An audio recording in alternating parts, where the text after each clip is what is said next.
दृष्टि क्लासेस में आपका स्वागत है। आई होप आप सब अच्छे होंगे।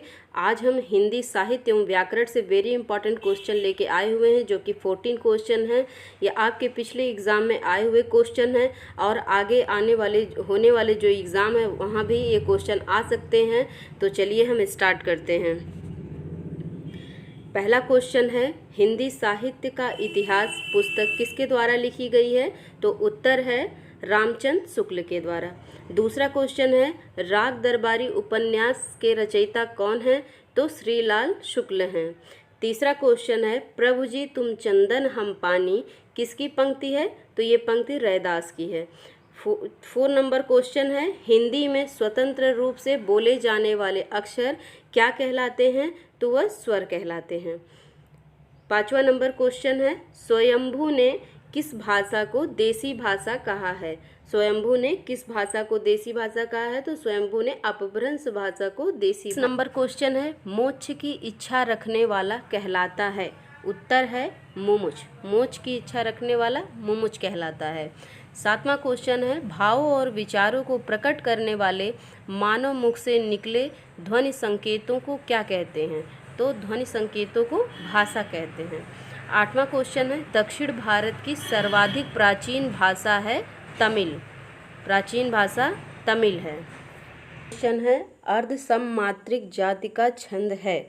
अर्ध सममात्रिक जाति का छंद है दोहा। 10वां क्वेश्चन है, प्रेम सागर के लेखक कौन हैं? उत्तर है लल्लू लाल। प्रेम सागर के लेखक लल्लू लाल हैं।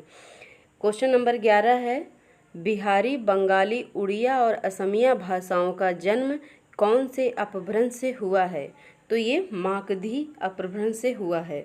क्वेश्चन नंबर 12 है, गंगा छवि वर्णन कविता के रचनाकार हैं? तो गंगा छवि वर्णन के रचनाकार भारतेंदु हैं।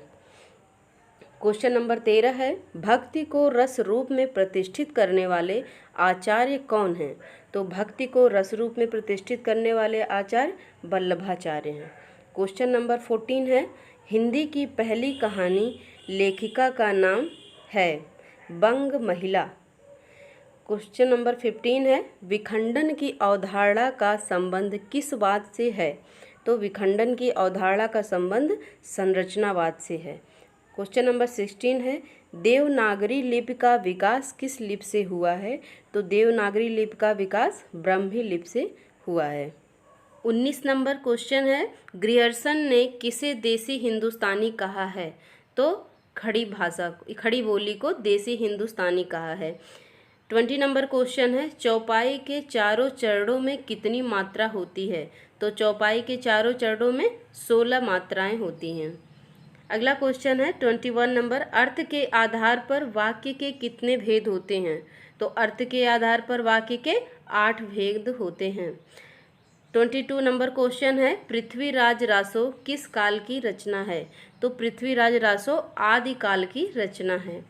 23 नंबर क्वेश्चन है, अज्ञेय की कौन सी रचना यात्रा पर आधारित है? अज्ञेय की कौन सी रचना यात्रा पर आधारित है? आंसर है एक बूंद सहसा उछली। कौन सी है? एक बूंद सहसा उछली। 24 नंबर क्वेश्चन है, साहित्य को क्या माना गया है? उत्तर है कठिन तपस्या और महान यज्ञ। साहित्य को कठिन तपस्या महान यज्ञ माना गया है।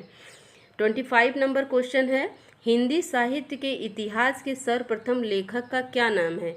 तो सर्वप्रथम लेखक का नाम है गारसा दत्तासी। ये बहुत ही इंपॉर्टेंट क्वेश्चन है, आपके यूपी टीजीटी और पीजीटी के लिए भी बहुत इंपॉर्टेंट है। 26 नंबर क्वेश्चन है, मसी कागज छुयो नहीं कलम गही नहीं हाथ, प्रस्तुत पंक्ति की रचयिता हैं?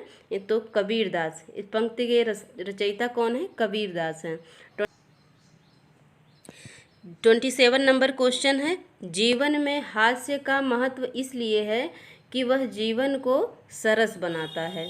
28 नंबर क्वेश्चन है, रामचरितमानस में कितने कांड हैं? तो रामचरितमानस में 7 कांड हैं। अगला क्वेश्चन है 29, निम्नलिखित में से कौन सी हिंदी पत्रिका है? तो केरल ज्योति हिंदी पत्रिका है। क्वेश्चन नंबर 30 है, उर्दू किस भाषा का मूल शब्द है? तो उर्दू जो है तुर्की भाषा का मूल शब्द है। एक भारतीय आत्मा 31 नंबर क्वेश्चन है। एक भारतीय आत्मा नाम से कविता की रचना किसने की? एक भारतीय आत्मा नाम से कविता की रचना किसने की? तो आंसर है माखन लाल चतुर्वेदी ने। 32 नंबर क्वेश्चन है, राष्ट्रीय नाट्य विद्यालय कहाँ है? तो राष्ट्रीय नाट्य विद्यालय नई दिल्ली में है। अगला क्वेश्चन है 33 नंबर, मुगल काल में किस भाषा को रेख्या कहा गया है? मुगल काल में किस भाषा को रेख्या कहा गया है? तो वो उर्दू भाषा है जिसे रेख्या कहा गया है। रसोई घर में कौन सा समास है? तो रसोई घर में तत्पुरुष समास है। जयशंकर प्रसाद की चंद्रगुप्त निम्नांकित में से क्या है?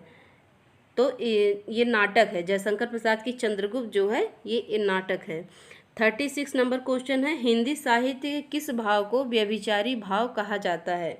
तो हिंदी साहित्य के कोई संचारी भाव को व्यभिचारी भाव कहा जाता है। अगला क्वेश्चन है 37 नंबर क्वेश्चन है, आचार्य केशव दास का कठिन काव्य का प्रेत किस आलोचक ने कहा है? आचार्य केशव दास को कठिन काव्य का प्रेत किस आलोचक ने कहा है?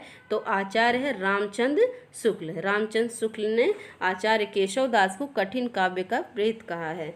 38 नंबर क्वेश्चन है, सूर्यकांत त्रिपाठी निराला की कविता जूही की कली किसका उदाहरण है? तो सूर्यकांत त्रिपाठी निराला की कविता जूही की कली मुक्त छंद का उदाहरण है।